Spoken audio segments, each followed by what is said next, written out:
let's talk about dreaming. Each and every one of you, when you came here, weeks prior, you dreamt about how this experience was going to be. I had a dream when I was 15 years old, and I realized I was diagnosed with Crohn's disease. I went from 135 pounds down to 86 pounds. The doctors told me I would never live a healthy life. My life would be shortened, but I dreamed that I would be healthy. I asked God above to heal me. And I'm here to say that if you truly dream, you need to not only think it, you need to believe it. When you dream, it starts when you were a child. You may have wanted to be a teacher or grow up to be a mom. Then we trade our childhood dreams for the American dream. We know who we're going to marry, how many kids we're going to have, and how much money we want to make. We even know the color of the Cadillac or BMW that wants to be in our driveway. That's how dreams work. But see, if you don't believe, if you don't find your reasons why, if you don't have the courage to get up over and over again, no matter what anyone tells you, those dreams will never turn into reality. I say that because so many times in life, we look at people that succeed. And when people succeed, they need to do something so extraordinary. When you think about on how people want to fly a plane, if your dreams don't make other people think you're crazy, you're not dreaming big enough. I truly mean that. I also know that I've heard every excuse under the sun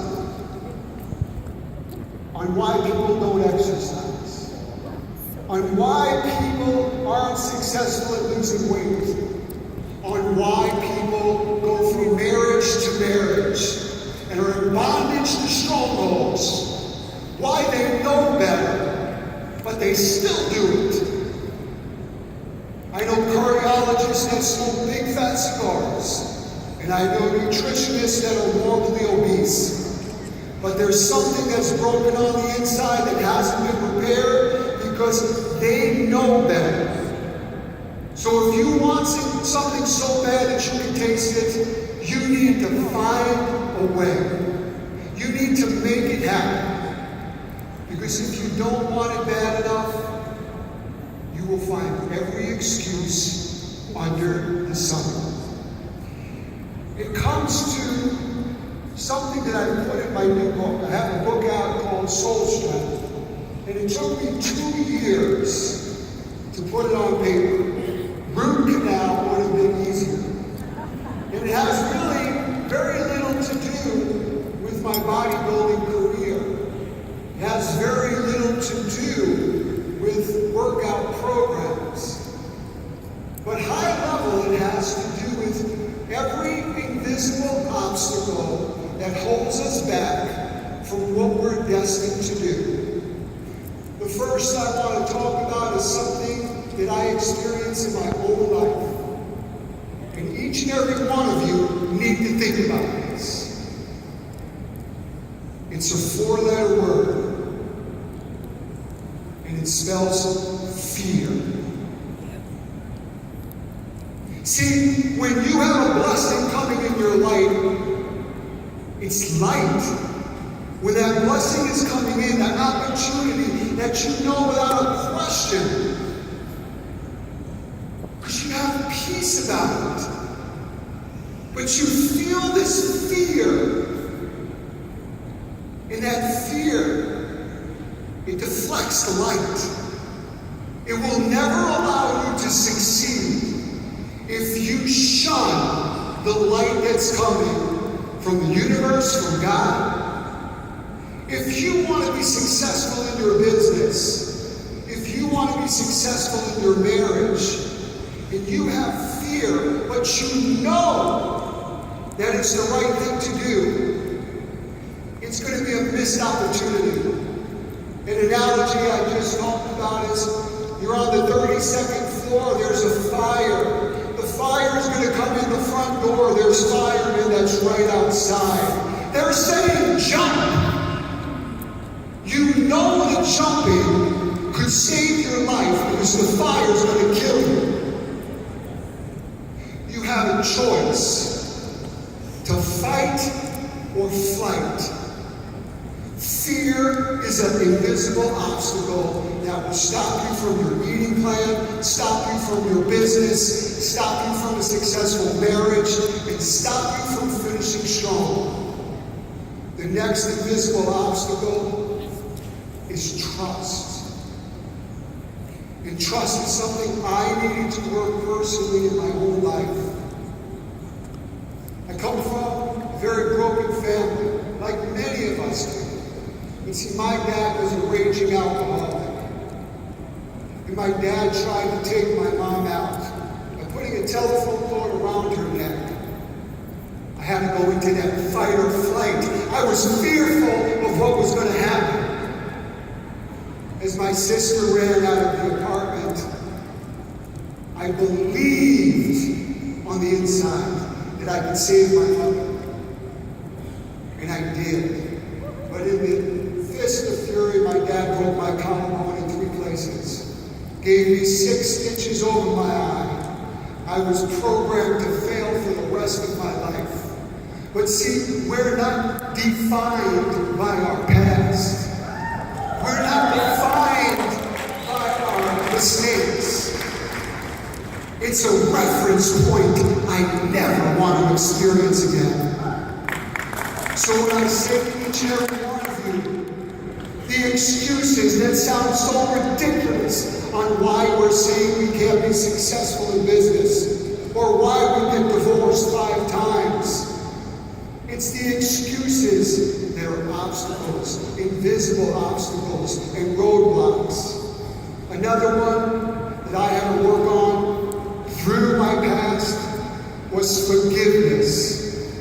See, forgiveness not only imprisons yourself in your own life, but it robs you from the almighty peace that only God can give you. I tell my daughters, no matter how good something looks, smells, tastes, or feels, at the end of the day, if you don't have peace, God has nothing to do with it. And I say to each and every one of you, if you're holding on to something right now, I plead with you. It took me 20 years to forgive my father, who was buried for 15 of those, because I didn't want to relinquish that emotional debt. I didn't want to forgive him. I wanted to be validated. I wanted him to come back from the dead and tell me that he was sorry. I wanted to hear it. And that's when my faith grew strong, because I knew that Almighty God could love me better than any earthly father. And I needed that as a role model. I needed to latch on to that, so I was able to forgive him. So I ask you, have you forgiven yourself? Have you truly forgiven yourself for the mistakes you made? Have you forgiven the person or the perpetrator who has hurt you? If you haven't, you are actually causing a default in blessings that are upon you. If you're shunning that light, if you're in fear and trust, if you're not going to forgive, you're going to go around that same mountain 400 times until you're exhausted of being exhausted. The next invisible obstacle is taking care of your temple. Taking care of the one bottle a year that God has given you. You will never have anything more worthy or more valuable that you live in than the real estate of the temple And when I look at you, and March 7th, 2001, at 2:14 in the morning, when they put defibrillators on me 3 times because the Crohn's disease came back to kill me for the 2nd time. And I went from 195 pounds down to 140 pounds. I had to believe. I had to dream. I had to visualize. It took me 9 months. But I'm telling you, if you take care of your temple, it will take care of you. It will truly take care of you. And lastly, one of the most important aspects of your life, each and every one of you, which I feel is an invisible obstacle, because many people, after they get hurt, refuse to allow people in again.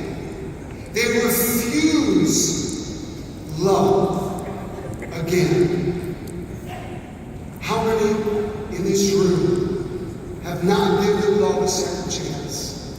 Have gone through divorce, have lost a spouse through cancer, and are jaded and bitter. And you spent countless nights walking in your living room, and you feel like the sun burned out. I'm here to tell you personally, I have every reason not to trust. I have every reason not to give love a second chance. After going through a divorce I never wanted. But love is the most precious and valuable thing that we have today. It is the single most important thing that God says to do. He doesn't care on how many scriptures you know or how many times you go to church. He says, love my people, period. It's not your job to ask if they're worthy. You don't have to hang out with them, but you can love on them from the sidelines. I go through this and I